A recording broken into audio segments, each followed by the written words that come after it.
बहुत बहुत स्वागत है आप सभी का एशियाविल हिंदी में। और ये खास वीडियो हम लोग आपके लिए लेके आए हैं।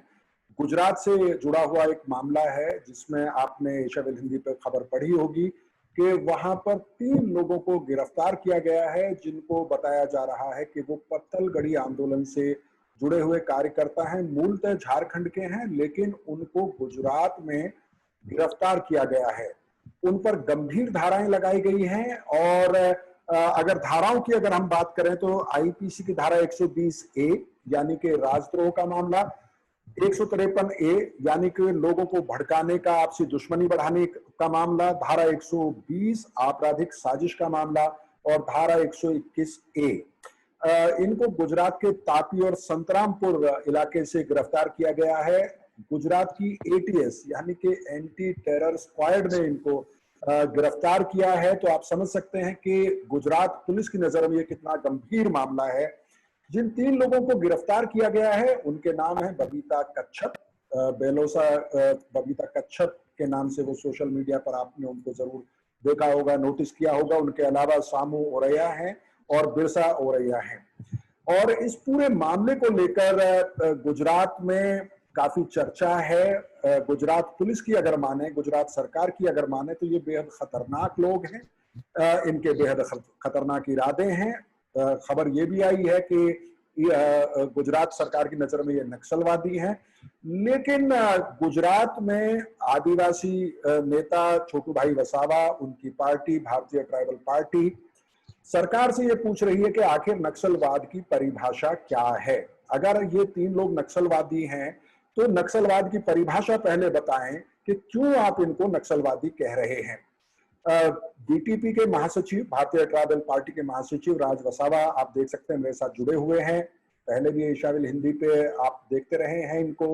आदिवासियों के अलग अलग मसलों पर, खासतौर पर गुजरात में, उसके अलावा भी चाहे वो महाराष्ट्र हो, राजस्थान हो या देश के किसी भी हिस्से में, आदिवासी मसलों को लेकर काफी जागरूक रहते हैं। जैसे मैंने बताया कि भारतीय ट्राइबल पार्टी के महासचिव भी हैं। वो बातचीत करने के लिए मेरे साथ इस वक्त मौजूद हैं। राज वसावा, बहुत बहुत स्वागत है आपका एशियाविल हिंदी पर एक बार फिर। जैसे मैंने शुरुआत में बताया कि गुजरात सरकार की नजर में देखें तो ये 3 बेहद खतरनाक लोग हैं जिनको एंटर टेरर स्क्वाड ने वहां पर गिरफ्तार किया है। यानी कि जो आतंकवादियों के खिलाफ जो कार्रवाई करने के लिए जो वहां विशेष पुलिस बल है, उसने इन 3 लोगों को गिरफ्तार किया है। काफी गंभीर धाराएं इन लोगों पर लगाई गई हैं। ये भी खबर आई थी कि गुजरात पुलिस कह रही है कि ये नक्सलवादी हैं। और आपकी पार्टी, आपके नेता, आप खुद ये कह रहे हैं कि पहले नक्सलवाद की परिभाषा गुजरात सरकार बताए। जहां तक मुझे जानकारी है, नक्सलवादी होने का मतलब ये है कि आप सीपीआई माओइस्ट के सदस्य हों, या फिर आप भारत के संविधान को न मानते हों, आप हथियारबंद आंदोलन में भरोसा रखते हों। इसको नक्सलवाद कहा जाता है। वैसे ये मैंने बहुत लूज एक परिभाषा इसको कह सकते हैं, इस पर बहुत सारे लोगों को आपत्ति हो सकती है। लेकिन आप नक्सलवाद की परिभाषा पूछ रहे हैं गुजरात सरकार से, तो आप बिल्कुल सहमत नहीं है कि इनकी गिरफ्तारी सही हुई है? सबसे पहले श्याम सुंदर जी, आपका और आपके एशियाविल न्यूज चैनल का मैं बहुत बहुत शुक्रिया अदा करता हूं।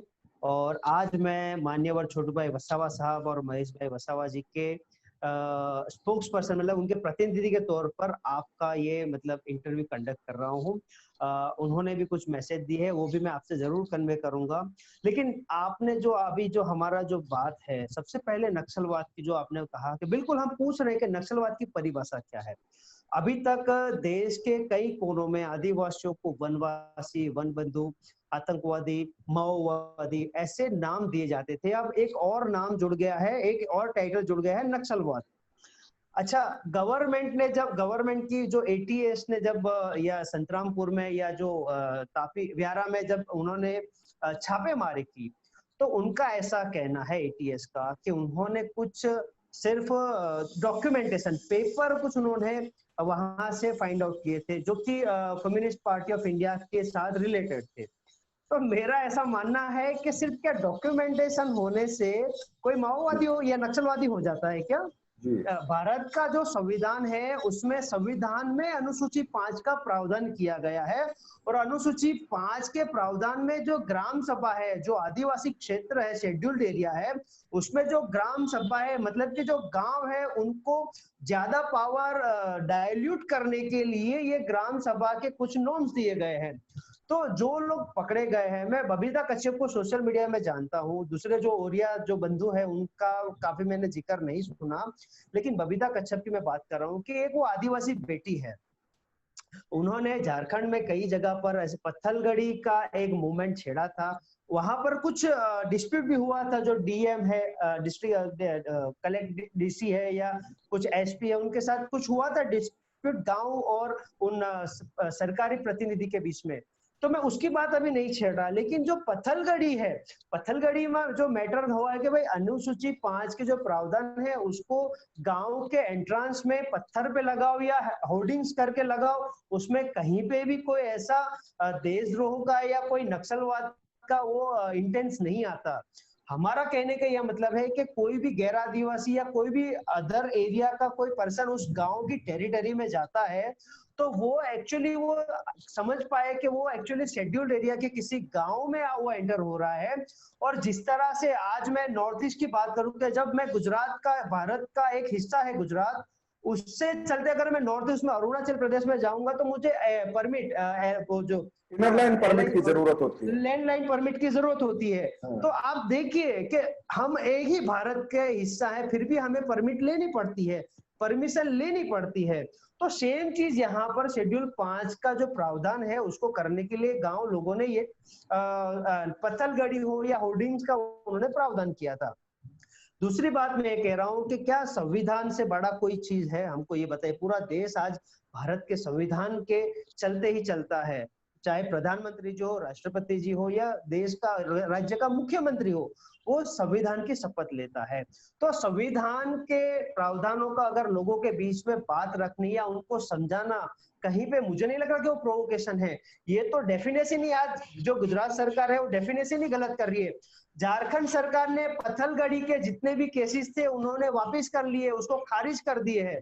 तो इसके बाद उन्होंने ये गुजरात में आकर क्यों ये जो 3 एक्टिविस्ट है उनको उनकी धरपकड़ की? चाहते तो वो झारखंड में ही उनके अरेस्ट कर सकते थे, वहां पर क्यों नहीं किया? अब मैं मेन टॉपिक पे आता हूं कि उन्होंने गुजरात में इन 3 एक्टिविस्ट की अरेस्ट क्यों किया, उनका अरेस्ट क्यों किया? क्योंकि आपने देखा होगा कि कुछ दिनों से माननीय छोटू भाई वसावा जी और महेश भाई वसावा जी के जो कार्य क्षेत्र है वहां पर सेम चीज जो अनुसूची 5 के तहत जो ग्राम सभा के जो राइट्स है, जो आर्टिकल्स है, उसका होर्डिंग्स का इनॉग्रेशन किया जा रहा है, उसको स्थापित किया जा रहा है। कुछ इवेंट्स में मैं भी पार्टिसिपेशन मैंने किया था।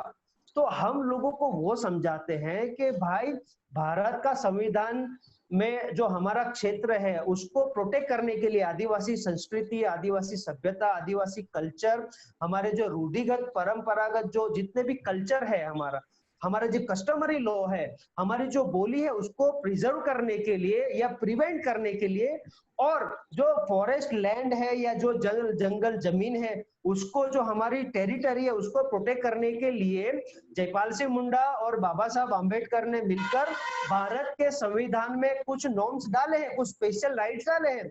उसका जो हमारे जैसे पढ़े लिखे लोग हैं या बबीता कच्छप या जो कुछ पढ़े लिखे लोग हैं, जो एक्टिविस्ट है, वो लोग जो अनपढ़ है, ज्यादातर आदिवासी लोग अनपढ़ है, उनको उनके बीच में जाके समझाते हैं उनकी लैंग्वेज में। तो मुझे कहीं नहीं लगता कि ये नक्सलवाद कहा जाता तो है। कुल मिला के आप ये कह रहे हैं राजभाई वसावा कि गुजरात के आदिवासी अनुसूची 5 यानी कि जो शेड्यूल 5 है कॉन्स्टिट्यूशन का, उसमें जो आदिवासियों को अधिकार मिले हुए हैं, चाहे वो कस्टमरी लॉज की बात करें, जैसे आपने कहा जो परंपरागत कानून या रूढ़िगत कानून जिनको आप कहते हैं, उनकी भाषा बोली को बचा के रखना है, उसकी रक्षा करनी है, और जो संसाधन है वहां पे जिसको जल जंगल जमीन के नाम पे आमतौर पर हम मीडिया में इस्तेमाल करते हैं, उस पर उनका अधिकार हो। और उसके बाद भी कई कानून आए हैं।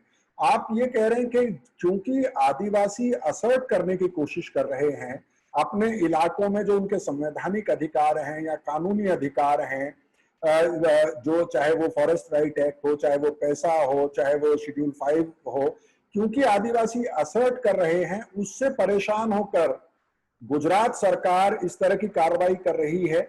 जी बिल्कुल, एटीएस ने जो प्रेस नोट की ना उसमें भी उन्होंने वही बात मेंशन की है कि ये लोग सरकार को उथलाने के लिए ये लोग कुछ षड्यंत्र कर रहे हैं। तो ये 4 या 3 लोग कैसे सरकार को उथला सकते हैं, मुझे पहले ये बताइए। और वो भी मतलब सरकार झारखंड के गिराने की कोशिश कर रहे हैं, ये आरोप है सरकार उन गिराने पर। की। जी अच्छा, 3 लोग कैसे सरकार गिरा सकते हैं, मुझे पहले ये बताइए। अगर सरकार गिराने के लिए अगर जो कोई कुछ मूवमेंट कर रहा है उसको अगर नक्सली कह सकते हैं, तो सबसे बड़ी नक्सलवादी पार्टी भारतीय जनता पार्टी है, क्योंकि मध्य प्रदेश में उन्होंने सरकार गिराई है और दूसरी 2-3 जगह पर उन्होंने सरकार गिराई है जो और दूसरी राजस्थान में सरकारें भी थी। कोशिश हो रही है, ऐसा उनका राजस्थान आरोप में है। भी अभी अभी करंट में चल ही रहा है, आप देख रहे हैं। तो सबसे बड़ी नक्सलवादी पार्टी तो भारतीय जनता पार्टी हो गई ना, अगर सरकार गिराने की बात चल रही है तो। चलिए वो तो खैर दूसरी बात है, वो तो हाई लेवल की बात है।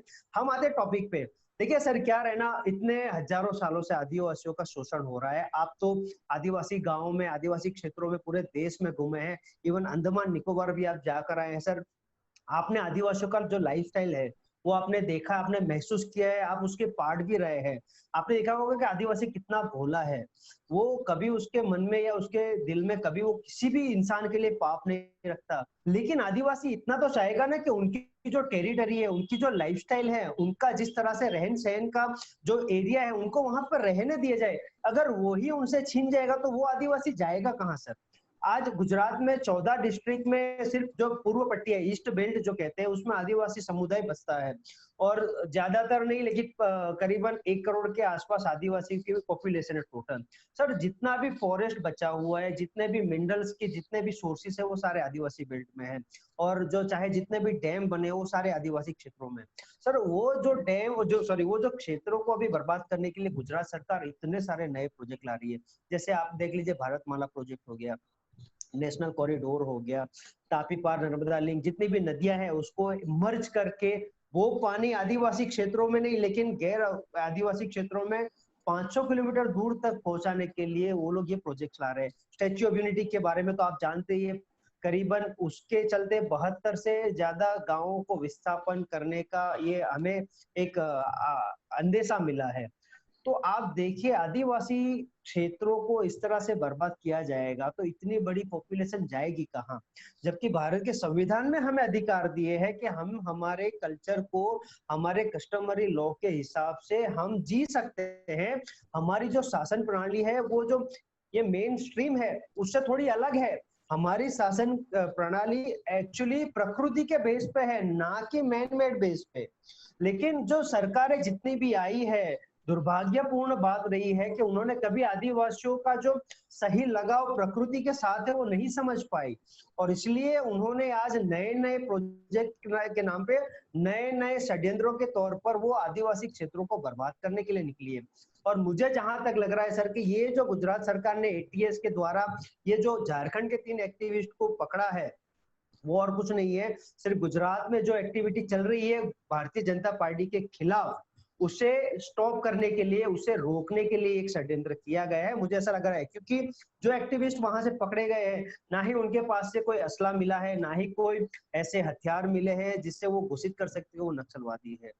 और दूसरी बात और ये है सुप्रीम सर, कोर्ट ये कह चुका है कि अगर किसी के पास कोई किताब या पर्चा या साहित्य मिलता है, वो कोई अपराध नहीं है। इसमें सुप्रीम कोर्ट की व्यवस्था है बाकायदा, उसमें आप उसको देशद्रोही या माओवादी या नक्सलवादी नहीं बता सकते हैं। लेकिन राज भाई, एक बात बिल्कुल स्पष्ट है, गुजरात सरकार ने बिल्कुल अपने इरादे साफ कर दिए हैं कि पत्थलगड़ी आंदोलन को गुजरात सरकार देशद्रोह की तरह ट्रीट करेगी।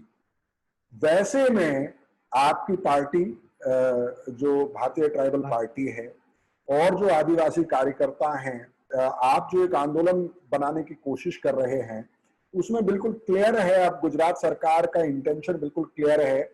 उन्होंने एक सीधा सीधा संदेश दिया है कि अगर पत्थलगड़ी आंदोलन वहां शुरू किया जाता है तो उसे सरकार के खिलाफ साजिश माना जाएगा, उसको माओवादी गतिविधि माना जाएगा, उसे देशद्रोह माना जाएगा, और गंभीर धाराओं में उन लोगों को गिरफ्तार किया जा सकता है आतंकवादी निरोधक दस्ता जो है वहां का, वो गिरफ्तार कर सकता है, वैसे में आपके लिए कितना चैलेंजिंग होगा, या आप कैसे इस आंदोलन को आगे बढ़ाएंगे, जिसको लेके आपने केवड़िया आंदोलन शुरू किया था, जो सरदार वल्लभ भाई पटेल स्टैचू के आसपास जो प्रोजेक्ट डेवलप करना चाहते हैं, वह गुजरात सरकार होटल्स और बाकी चीजें बनाना चाहती है, आदिवासियों को विस्थापित करना चाहते हैं, वो एक आंदोलन, केवड़िया आंदोलन आप चला रहे थे पहले। अब आप चाहते हैं कि अनुसूची 5, आपके नेता छोटू भाई वसावा बार बार इस बात पर जोर दे रहे हैं कि संविधान की अनुसूची 5 पर वो बिल्कुल कॉम्प्रोमाइज करने के लिए तैयार नहीं है। लेकिन जो गुजरात सरकार ने अभी इंडिकेशन दिया है, वो इंडिकेशन सीधा है कि आपका और गुजरात सरकार का टकराव होने वाला है। जैसा झारखंड में हुआ था कि हजारों की तादाद में लोग गिरफ्तार हुए थे, उन पर मुकदमे दायर हुए थे, वैसी स्थिति गुजरात में भी आ सकती है। इसमें क्या रणनीति होगी, क्या करेंगे आगे? सर, जिस तरह से पत्थलगड़ी के हिसाब से झारखंड सरकार गिर चुकी और नई सरकार बनी, नई सरकार का गठन हुआ और नई सरकार ऐसी बनी जो आदिवासियों के हित में काम कर रही है।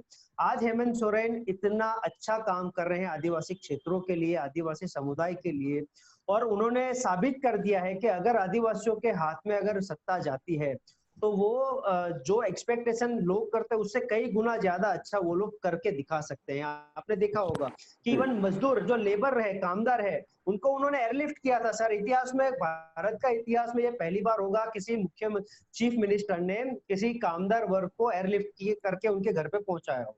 चलिए, ये बात हो गई। सर, गुजरात की बात करें, गुजरात में हमारा आंदोलन नहीं खत्म होगा, हम उसको और बढ़ाएंगे, क्योंकि आज जिस हिसाब से हम लोग पूरे देश में आदिवासियों के लिए जो मूवमेंट कर रहे हैं, वो हमारे लिए एक गर्व की बात है। और हमारे छोटे से इनिशिएट की वजह से आज पूरा देश का आदिवासी एक हो रहा है।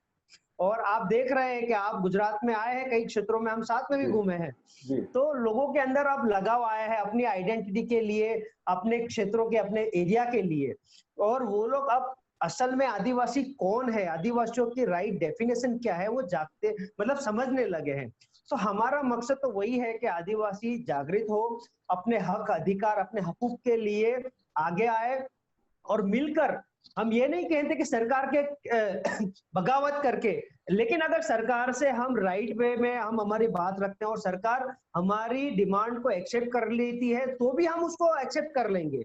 हमारा मकसद ये है कि हमारा जो एरिया है, हमारी जो टेरिटरी है, उसको प्रिजर्व कर दिया जाए। जिस तरह से कुछ जो एनिमल्स है या कोई स्पीसीज है, उनके लिए जो रिजर्व सेंचुरीज बनाई जाती है, आप ऐसा समझ लीजिए कि आदिवासी यहाँ पर सुरक्षित है, क्योंकि सुरक्षा के लिए वो टेरिटरी के कुछ प्रावधान करने जरूरी है। और उसके लिए आदिवासियों का जो जितना भी प्रावधान संविधान में दिया है, उसके लिए लागू करवाने के लिए हम लोग लड़ेंगे। माननीय छोटू भाई वसावा जी ने मूवमेंट को कई सालों से, उनके 75 साल की एज में 45 साल उन्होंने समाज के लिए दिए हैं। हम भी उनके ही नक्शे कदम पे चल रहे हैं और हमारी आखिरी सांस तक हम लड़ेंगे हमारे अधिकारों के लिए, हम आदिवासी समुदाय की जागृति के लिए। और हमें कुछ भी हो जाए, हमें कोई फर्क नहीं पड़ता, सरकार क्या करेगी, ज्यादा से ज्यादा जेल में डालेगी और कुछ नहीं। और आज भारत में कई सारे ऐसे सोशल एक्टिविस्ट, बुद्धिजीवी वर्ग जेल में है। आप देख लिए, चाहे सपुरा जरगर हो, चाहे वो डॉक्टर कपिल हो, या जो भारद्वाज, जो मैडम जो है शोभा भारद्वाज जी, ऐसे कई सारे एक्टिविस्ट हैं, सुधा भारद्वाज, बहुत सारे लोग हैं जो जेल में हैं।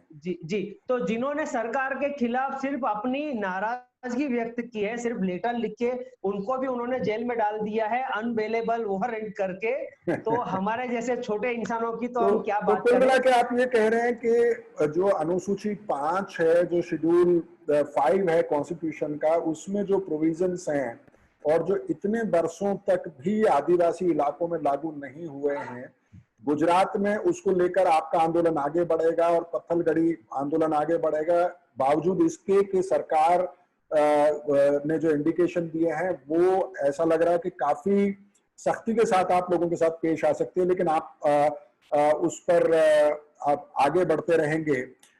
लेकिन राज भाई, जो गुजरात के जिस इलाके में आप हैं और जिस इलाके में आप अनुसूची 5 की बात कर रहे हैं वो ठीक है, वो मुझे समझ में आता है, मैंने वो देखा है, मुझे कुछ मौका मिला था वहां पर घूमने का। लेकिन झारखंड और गुजरात में एक बेसिक फर्क है। झारखंड आदिवासी बहुल राज्य है, वहां पर झारखंड मुक्ति मोर्चा सत्ता में आ पाया, एक आदिवासी मुख्यमंत्री बन पाया। लेकिन गुजरात में अगर आप देखेंगे तो शायद स्थिति वैसी नहीं है। वहां पर एक ऐसी सरकार बनाना जिसका मुख्यमंत्री आदिवासी हो, ये बात सही है कि एक बड़ा इलाका है जहां पे आदिवासी इन्फ्लुएंशियल है, जो तय करता है कौन जीतेगा कौन हारेगा। लेकिन गुजरात में पत्थलगड़ी मूवमेंट में अगर आदिवासी कार्यकर्ता आप जैसे लोग जेल जाते हैं, झारखंड में तो उन्होंने डिसाइसिव लड़ाई लड़ी, सरकार बदलने में उनकी भूमिका रही और वो कामयाब हुए। गुजरात में क्या आपको नहीं लगता है कि स्थिति थोड़ी सी अलग है झारखंड से?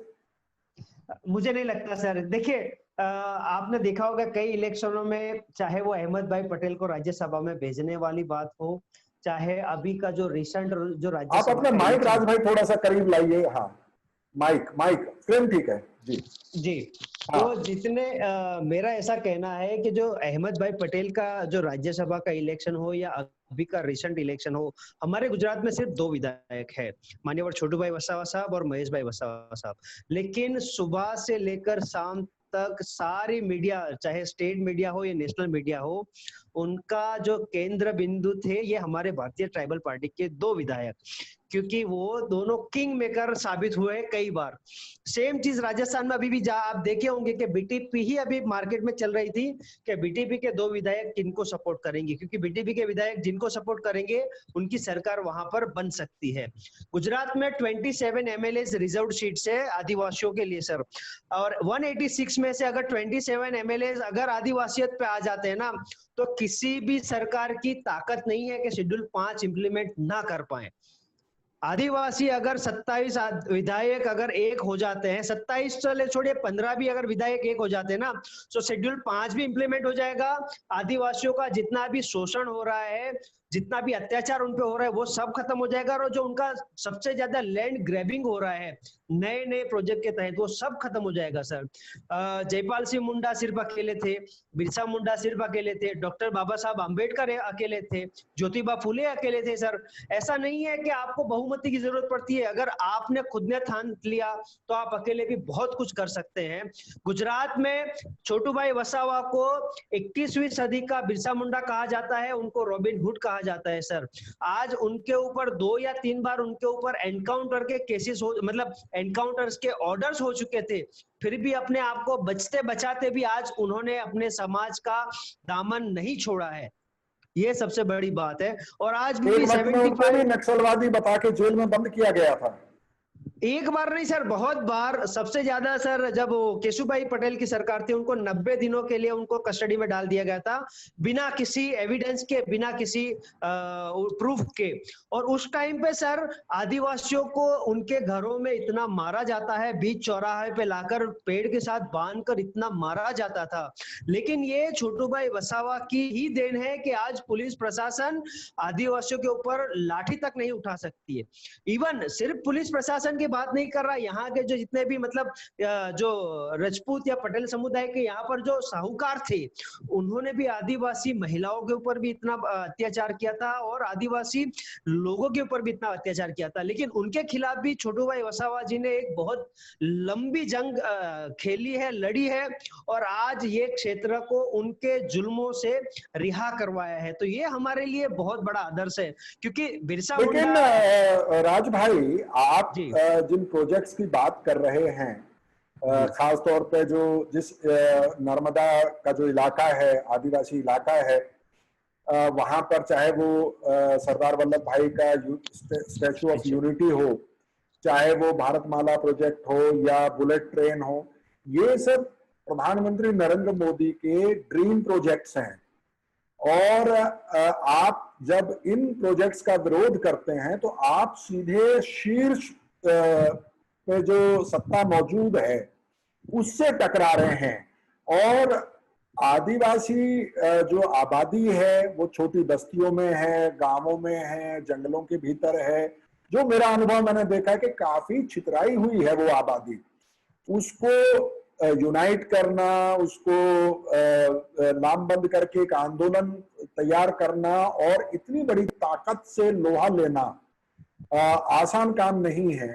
और खास तौर पे जबकि सरकार बहुत सचेत है कि आप इस तरह का आंदोलन पैदा कर रहे हैं जो उनके ड्रीम प्रोजेक्ट्स को डिरेल कर सकता है। सर, किसी भी प्रधानमंत्री का ड्रीम प्रोजेक्ट किसी समुदाय के लोगों को विस्थापित करना नहीं होना चाहिए।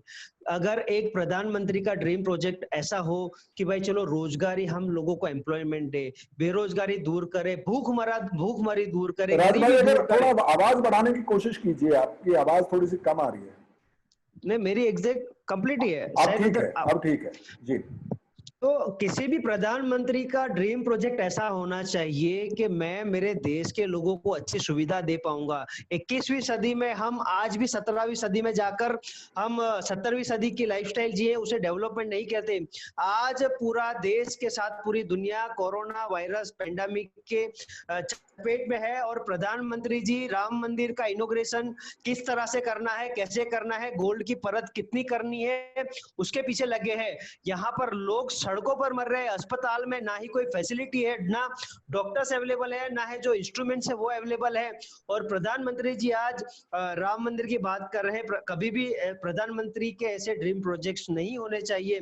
ड्रीम प्रोजेक्ट्स जिस तरह से न्यूजीलैंड की प्राइम मिनिस्टर ने की है एक फीमेल के तौर पर, उन्होंने, न्यूजीलैंड एक पहली कंट्री है जो कोरोना फ्री कंट्री हुई है, ये उनके लिए बहुत बड़ी बात है। उनके लिए हर एक इंसान की जिंदगी इंपॉर्टेंट होनी चाहिए। बिहार में अभी इलेक्शन करवा के क्या मिलेगा? अभी प्रधानमंत्री जी दाढ़ी मूंछ बढ़ाने में लगे हैं क्योंकि पश्चिम बंगाल का इलेक्शन आ रहा है। तो ऐसे सब जुमलों से कभी भी देश आगे नहीं बढ़ पाएगा, कभी भी 5 ट्रिलियन वाली इकोनॉमी हम नहीं ला पाएंगे सर। इस देश को सही में इंटेलेक्चुअल पीपल की जरूरत है, यूथ की जरूरत है, युवा धन की जरूरत है और किसान और जवान सबकी जरूरत है। लेकिन यहाँ पर हर कोई समुदाय, हर एक वर्ग यहाँ पर दुखी है। हमारे प्रधानमंत्री जी के जो जितने भी डिसीजंस है उसके खिलाफ हम सब खड़े हैं। आप बात करें ड्रीम प्रोजेक्ट्स की, चाहे वो भारतमाला प्रोजेक्ट हो, स्टैच्यू ऑफ यूनिटी हो या तापी पार नर्मदा लिंक, जितने भी प्रोजेक्ट है उनके ड्रीम प्रोजेक्ट है। इनसे किसको फायदा होगा? सिर्फ और सिर्फ कैपिटलिस्ट को फायदा होगा, पूंजीपतियों को फायदा होगा सर। बाकी ना आदिवासी, ना दलित, ना ओबीसी, ना माइनॉरिटी, ना इंसान को फायदा होगा, क्योंकि ज्यादातर लोग इस प्रोजेक्ट से विस्थापित होंगे, अराजकता फैलेगी। आज आप देख लीजिए देश में लूट मारी के किस्से बढ़ रहे हैं, मर्डर, खून खराबे के किस्से बढ़ रहे हैं, लेकिन उसके ऊपर कोई भी सरकार ध्यान नहीं दे रही है।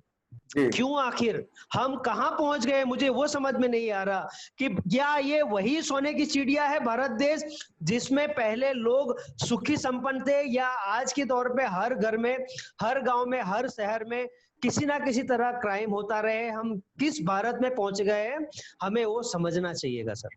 जी, आपने बहुत अच्छी बात कही कि किसी भी प्रधानमंत्री का ड्रीम प्रोजेक्ट लोगों का विस्थापन तो नहीं हो सकता है।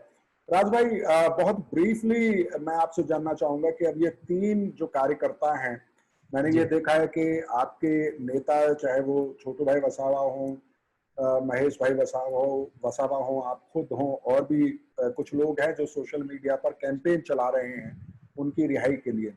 लेकिन उनकी रिहाई के लिए कानूनी लड़ाई भी लड़नी पड़ेगी और भी आपको तैयारियां करनी पड़ेगी। क्या है रणनीति, क्या करेंगे आगे?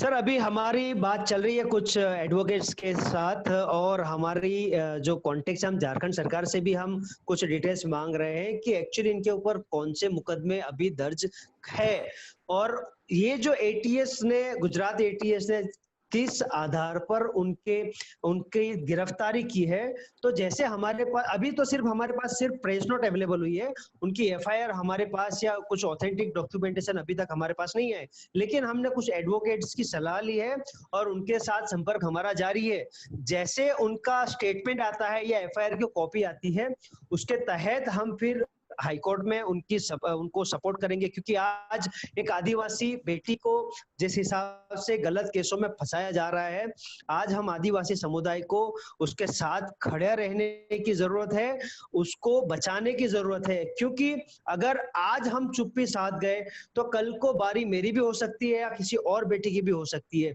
क्योंकि जिस हिसाब से सरकार ये जो षड्यंत्र कर रही है, उसमें हमें नहीं लगता कि आने वाले वक्त में हमारे जैसे सोशल एक्टिविस्ट को सरकार की किसी भी नीति के खिलाफ बोलने का भी अधिकार रहेगा।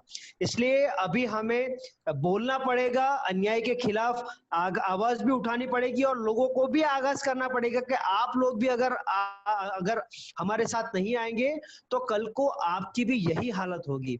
तो हम बस सभी जनता को, भारत के आदिवासी समुदाय को एक ही अपील करना चाहते हैं, हाँ, अगर उन्होंने कोई गलती की है, उन्होंने कानून अगर हाथ में लिया है तो उनको सजा मिलनी चाहिए, उसमें हमें कोई परहेज नहीं है। लेकिन गलत केसेस में फंसाकर उन्हें या हम आदिवासियों की आवाज अगर दबाने की ये सरकार कोशिश करेगी, उसे हम कतई भी, चाहे भारतीय ट्राइबल पार्टी हो या बिलिसान टाइगर सेना हो या आदिवासी समाज गुजरात का या पूरे देश का, हम नहीं सहेंगे और उसके खिलाफ हम एक बड़ा जन आंदोलन जरूर करेंगे सर।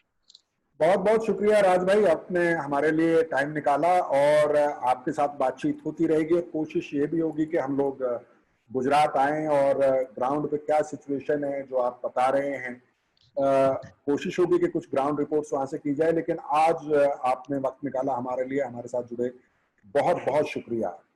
धन्यवाद आपका, बहुत बहुत शुक्रिया। और मैं चाहता हूं, आपको इनवाइट करता हूं, आप गुजरात आइए। केवड़िया कॉलोनी का स्टैच्यू ऑफ यूनिटी प्रोजेक्ट के तहत जो आदिवासियों का जो विस्थापन हो रहा है, उनकी परिस्थिति हालत क्या है ग्राउंड रिपोर्ट पे, आप उसे भी देखिए। या दूसरे कुछ प्रोजेक्ट आ रहे हैं, उसके चलते भी आदिवासियों की क्या हालत होगी, उस पर अगर आप थोड़ा नजर डालेंगे ग्राउंड रिपोर्ट पर, तो मुझे भी खुशी होगी। और हम आपको होस्ट करने के लिए बिल्कुल बेसब्र है, तैयार है। बहुत बहुत शुक्रिया राज भाई, और आप सबका भी बहुत बहुत शुक्रिया इस बातचीत को देखने के लिए। जैसा मैं हमेशा कहता हूं कि इस बातचीत को शेयर कीजिए अपने फेसबुक पेज पर, दूसरे जो मीडिया प्लेटफॉर्म्स हैं, आपके सोशल मीडिया प्लेटफॉर्म्स है, उस पर आप शेयर करें। और इसके अलावा हमारे यूट्यूब चैनल को सब्सक्राइब करें, हमारे फेसबुक पेज को लाइक करें, और बहुत जल्दी ही कुछ और अच्छी ग्राउंड रिपोर्ट्स और दूसरे अच्छे इंटरव्यूज के साथ आपसे फिर मुलाकात होगी। बहुत बहुत शुक्रिया।